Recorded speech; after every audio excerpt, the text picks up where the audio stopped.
So welcome to another episode of Courageous Conversations. And I am so excited to have Gloria Rivera. Okay, did I say it wrong today, Gloria? No. I've been saying her name wrong, so please forgive me. With us today. And if you see this phenomenal painting that's behind me, I'm gonna give you a quick little glimpse so you're not just looking at a heart and breasts. It is an absolutely amazing picture that I commissioned Gloria to do for me a couple of years ago when I wanted to have her pictures behind me in my office because she is such a phenomenal artist. So Gloria, since I know you, I'm going to just start with, I met you, I'm going to say 4 years ago, maybe a little longer at Southtown Health Foods. And so it was a really chance meeting. I went into Southtown Health Foods in Beverly and pick up something. I have no idea what it was. And there were these incredible murals when you walked in. I think you were doing an exposition for them. You were I was popping up. They were allowing people to pop up then. And okay. I had popped up with, and I had some of my work on display. And let me tell you, I was blown away. I don't even know if I finished shopping that day. I went right to you. And actually, yes, you were there. I went right to you and asked for your information. I said, I want to commission you to do a project for me. Mm-hmm. And it took 1.5 years after that for us to literally get together and for you to do the very first mural that you did for me that is hanging in my bathroom that is absolutely amazing. And so I want to tell you guys that when I say she is an absolutely gifted and amazing artist, I'm not just saying that because I'm biased because of the beautiful painting, but I have seen things that she's done, the murals that she's done around the city, the murals she's done in the world, and she is absolutely amazing. So now that I have done my little spill in trying to introduce you, Gloria, I'm going to give you an opportunity to let everyone who's listening get to know you a little better.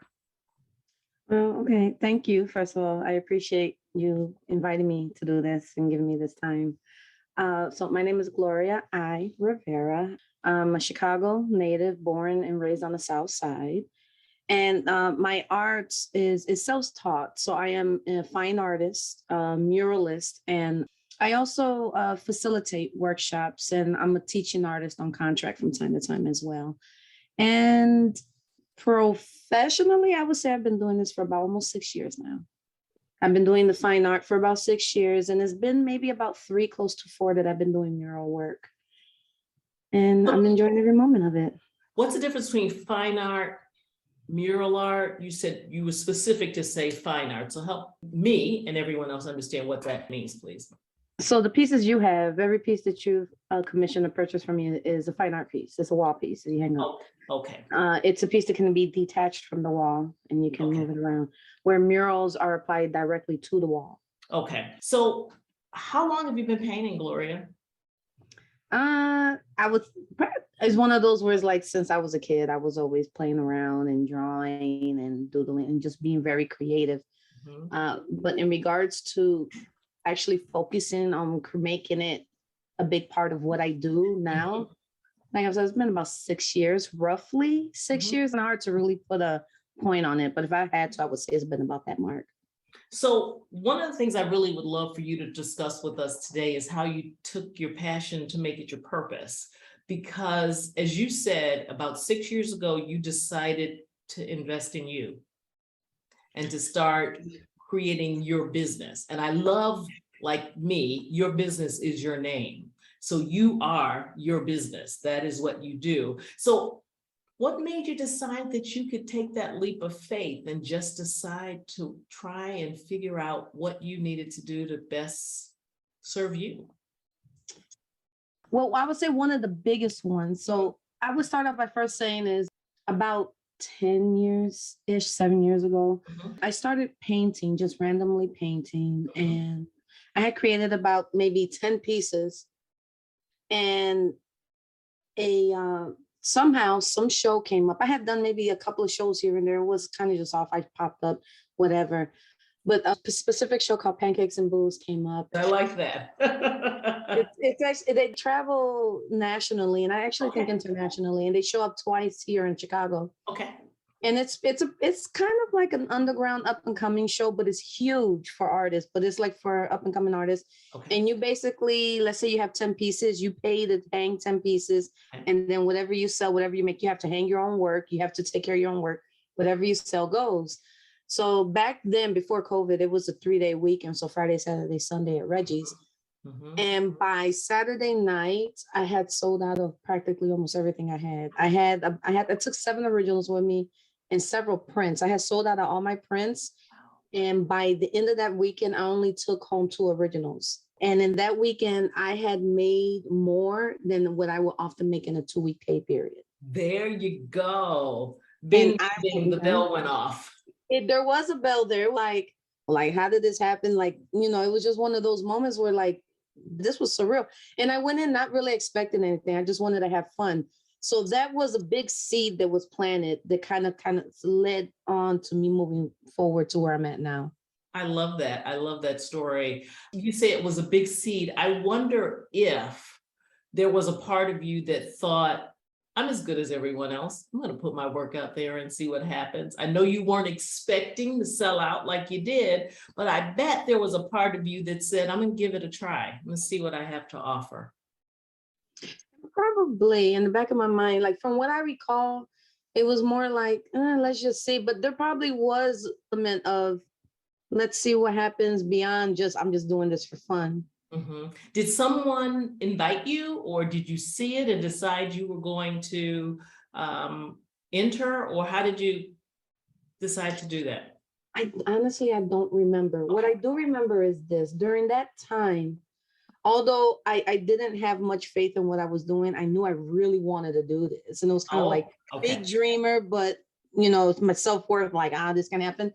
So I was starting to follow a lot of artists on social media. And what I would do is I would look at what they would post and I would see who they would tag and I see what location they were going. And I think through that, I ended up finding out about this event. So I always pay attention to who's hosting events, who do they accept, and I might have found it that way. I love that. I love that. So you decided to do some of the footwork to figure out how these people were getting what they were getting and how they were getting exposure. And even if you weren't thinking that the exposure was necessarily for you, it sounds like you were at least thinking, how can I do this? It was, especially being self-taught and being completely ignorant to what was taboo, what wasn't taboo, what you shouldn't do, what you shouldn't do, how. I just did it and I'm so happy I was so ignorant at the beginning because I just did things however I wanted. I love and didn't realize that I was probably getting side-eyed by a lot of people. But but not having connections, not having the mentor, not knowing, the only thing I had was kind of snooping around other people's social media accounts and seeing what I can pick up from there. At least that was my approach at the beginning. I love you talked about you did it your way and naively did it your way and it worked for you. So what things in retrospect should you have done that you're glad you didn't do? Oh, wow. You know what? It was a little thing. I don't even think about it anymore. But it was like, as I went, I was like, like, I'm not sure. I can't think of nothing right now. But I remember I put you on the spot.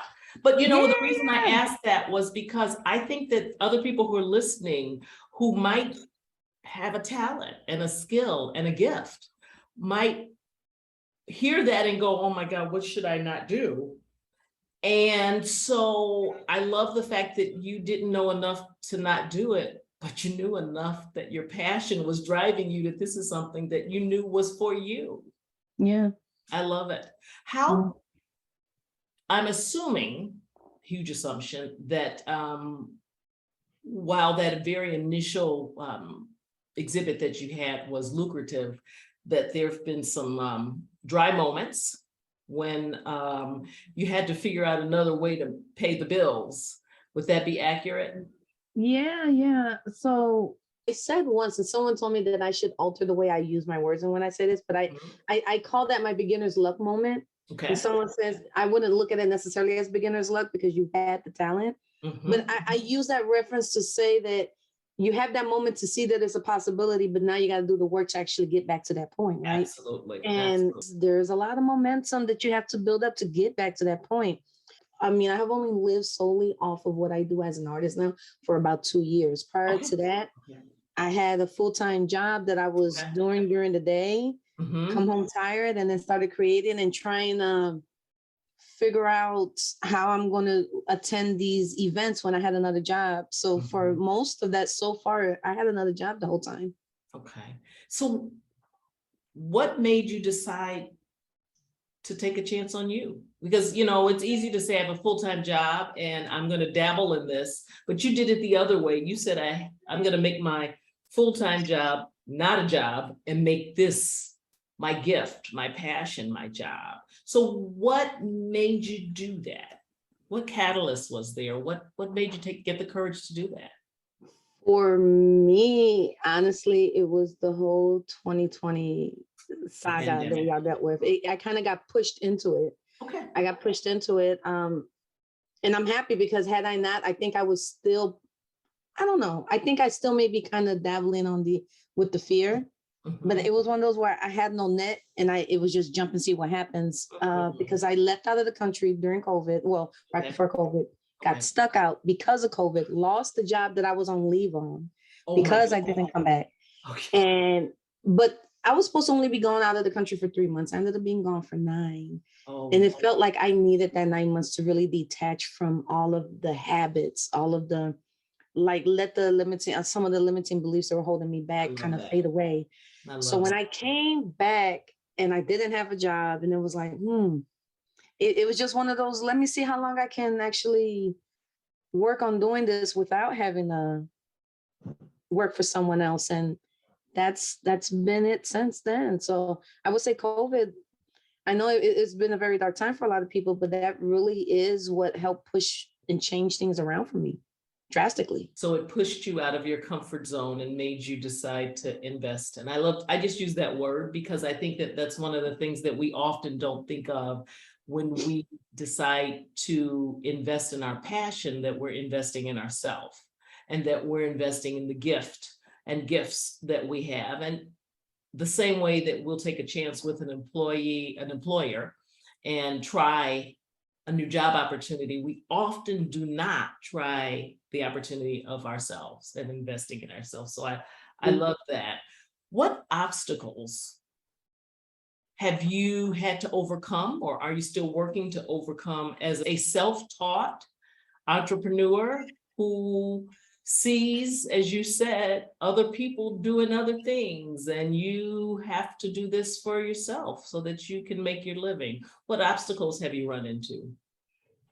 Well, there's the obstacle that I think anyone who runs their own business has, that depending on where you're at and what your means are, you do everything. So that's definitely one. It's like, and I can do the business side of things, but my soul and my brain doesn't happily sit on that side. So that's always an ongoing thing. That's one obstacle is I procrastinate and put those things off because I don't like doing them. So that definitely is an obstacle for me.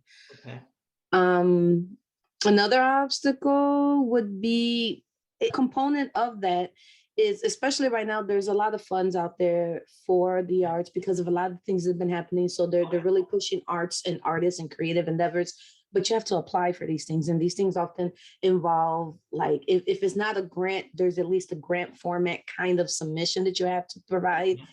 And that kind of, so it's more so the back end stuff to get to do what I enjoy doing that I find being the biggest obstacle for me.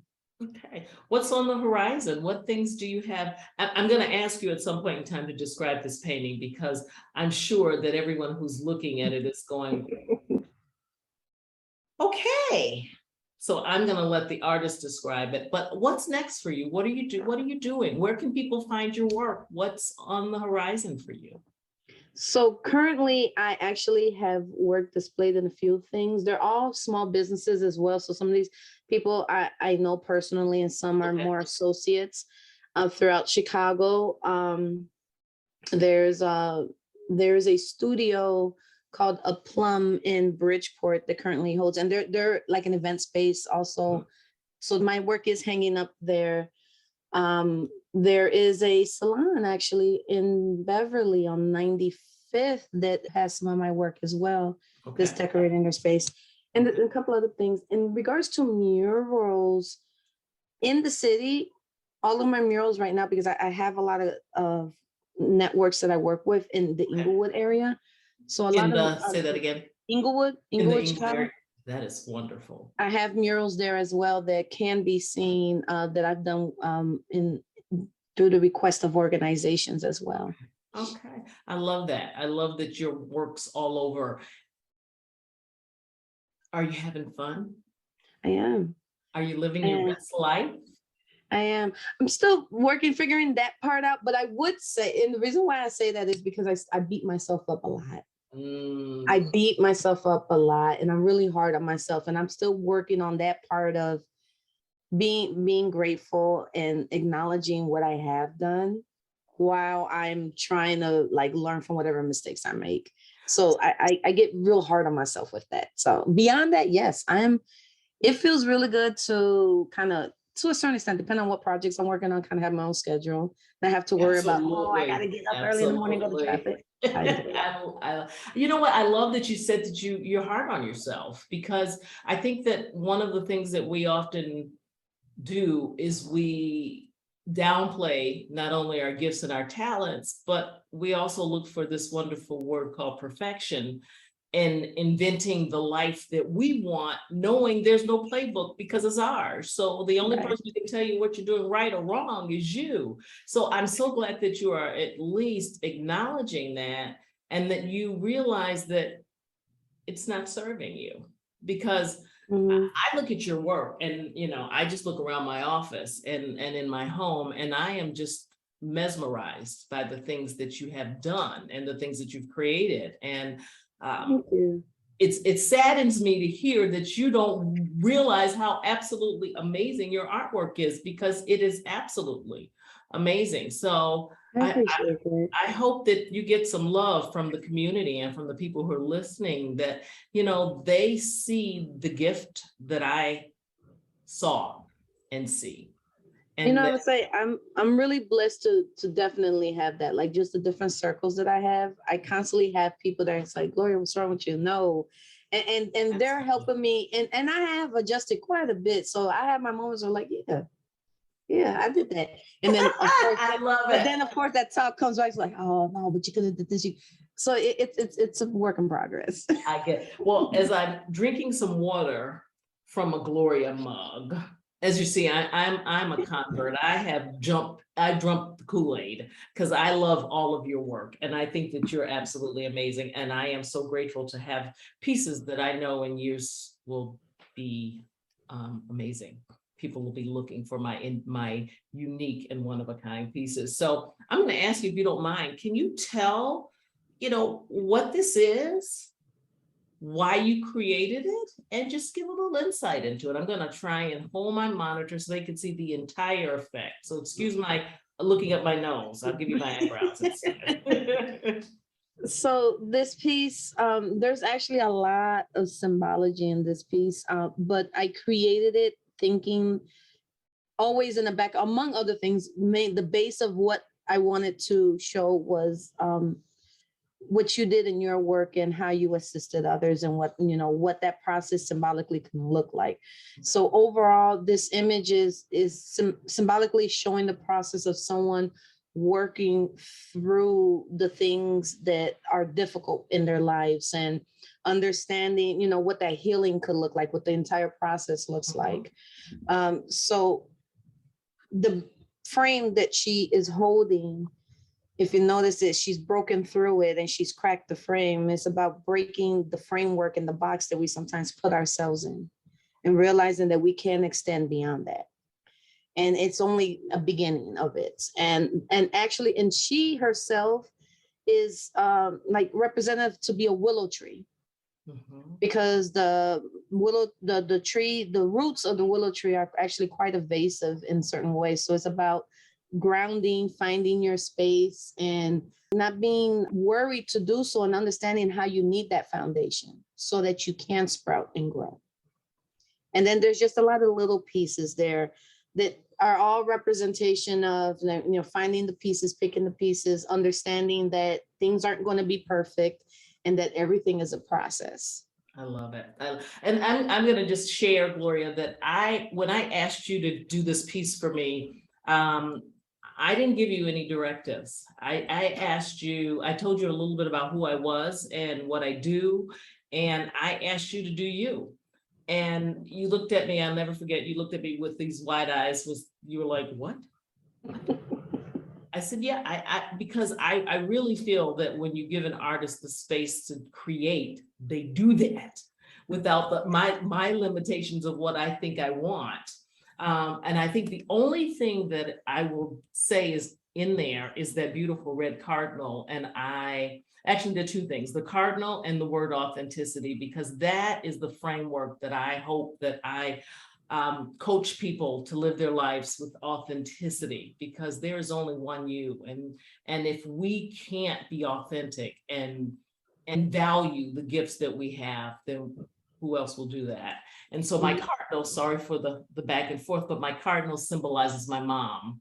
After my mother died about 23 years ago, Gloria knows the story, I started seeing cardinals. So it is a reflection of the symbolism of my mother and hope and just family is in there. So I am so grateful, Gloria, that you created this amazing piece for me. And I do remember that you asked me if I minded having boobs in the picture. And I was like, no. I had no idea what I could possibly look like, but you were like, would that be? And so, no, it'll be fine. Right. And I think that it is such an amazing reminder of femininity and of humanity and of growth and of just being open and honest and authentic. And so I am so grateful for that. And I'm so grateful for the opportunity that you have given me to showcase this amazing picture of yours, because it is absolutely phenomenal. Thank you. Thank you. So people who might want to buy your pieces or just look for you, how can they find you? You can find me online. I do have a website.